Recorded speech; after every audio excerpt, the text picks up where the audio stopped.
আমরা নিশ্চয়ই বিরাট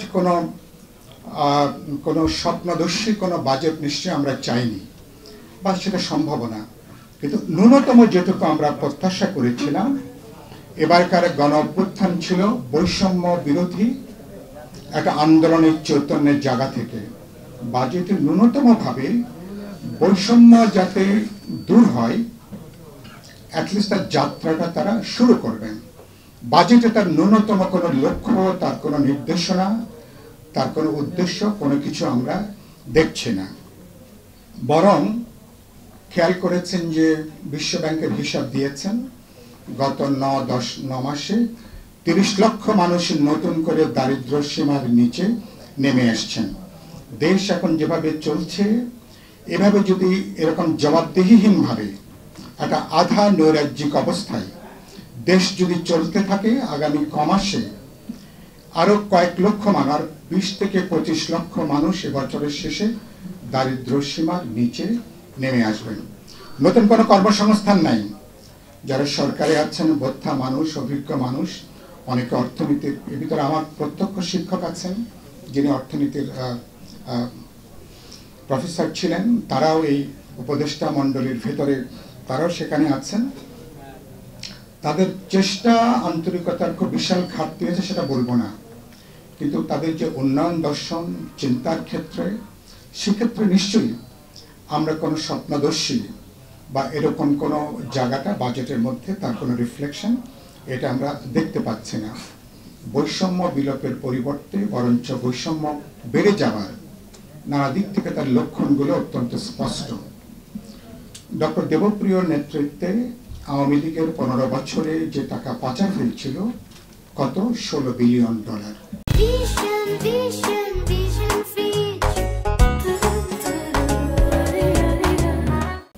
দেবপ্রিয়রা 1 মাস আগে অভিযোগ করেছেন তারা শ্বেতপত্র রিপোর্ট দেবার 6 মাস পরেও সরকার $16 বিলিয়ন উদ্ধার করার জন্য দেশের ভেতর বা বাইরে থেকে ন্যূনতম কোনো উদ্যোগ গ্রহণ করা হয়নি।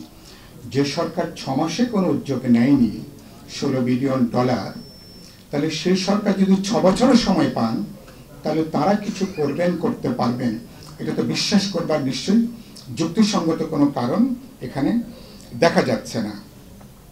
সরকার IMF এর ঋণ পাওয়ার জন্য আপনারা খেয়াল করেছেন শেষ দিকে NBR কে তারা হঠাৎ করে তারা দুফাক করলেন, সচিবালয়ে তারা একটা হুলস্থুল তারা বাঁধিয়ে দিলেন।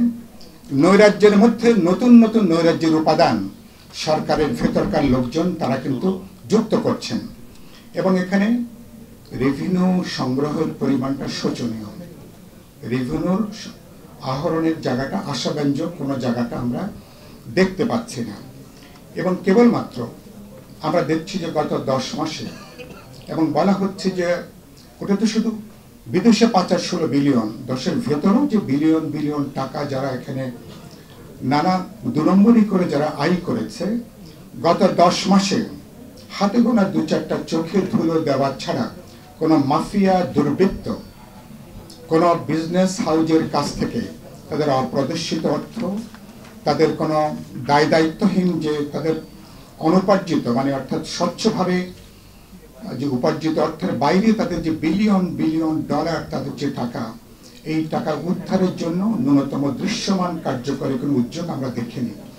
এই টাকার যদি 5% উদ্ধার করা যেত, তাহলে আমাদের বাজেটের আকার হতো এর 3 থেকে 4 গুণ।